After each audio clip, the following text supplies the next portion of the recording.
Well, there are two ways I think that he's going to be remembered in both of them, probably ways that it's going to take a while for citizens to understand the reach that he had in our lives. On one side, the corporate side, he was very much a part of weaponry, arms dealing, that sort of work, but also Tamiflu and other pharmaceutical companies.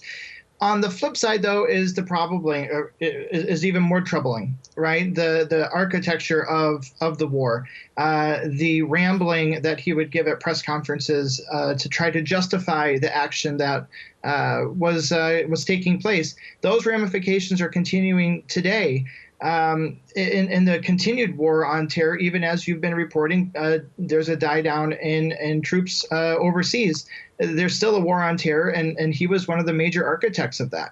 How much credibility did he lose during this critical period, and did he ever manage to regain any of it? Well, part of his downfall politically was as the American public began to question more and more the validity of what he was saying, the inquests that were going on to different degrees of seriousness, looking at who did what, when, what knowns were there, what unknowns were there, that phrase that we heard him say that some still don't quite understand what that means. But really, he was asked to leave and resigned at that point when he really started to have that veil come off from in front of him, that he was part of a gang of folks who were making the same claims, reinforcing one another. I mean, Rumsfeld didn't stand alone. He stood amongst several individuals who are still alive and who still have some political connections. He is one of the leading power elite examples of contemporary times, and that's a loss for people who study those things. But it's also an opportunity to use him as a moment to reflect back and see what we got wrong. And Robert, the abuse of Iraqi prisoners and the treatment of detainees at Abu Ghraib prison as well was also among the controversies that dogged him.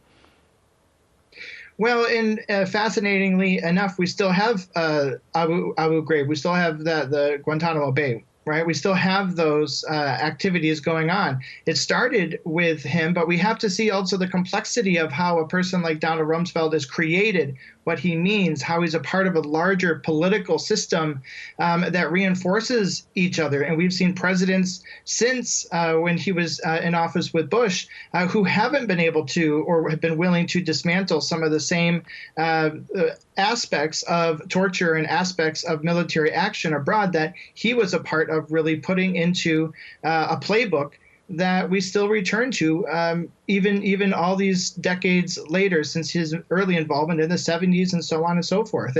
He's had a big part in playing out how America responds militarily across the world. And Donald Rumsfeld was also criticised for alienating some US allies in Europe. In what way? Well, he not only in Europe. I mean, he had a way of alienating folk.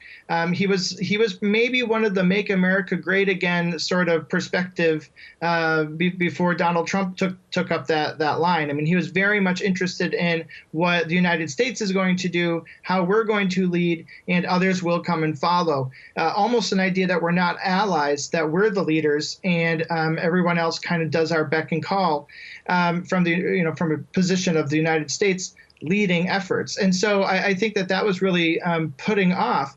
But for people who supported George Bush, that was that early day of Make America Great Again, America First. He just didn't pick up the tagline.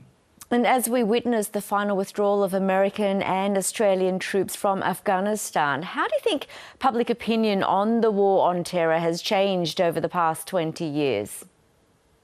Well, I think that war has become ubiquitous to everyday life. I mean, why we stand in lines in airports, why we have continued legislation that's about surveillance, why we have militarized police. All of these things are connected to that war on terror, and it's become in the daily fabric. So to get rid of those things is very difficult because it's hard to actually recognize how the war on terror is exactly what we're living every single day.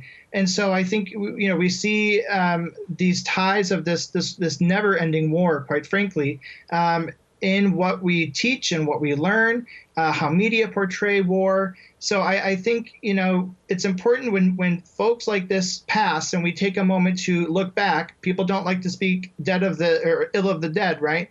But when we look back, and we have to ask critically about the choices they make, and use that critical thinking to ask, well, what choices are we making today? Are we following that same pathway, or are we making a change? Lessons learned. Robert Gutscher, thank you for your time tonight. Thank you.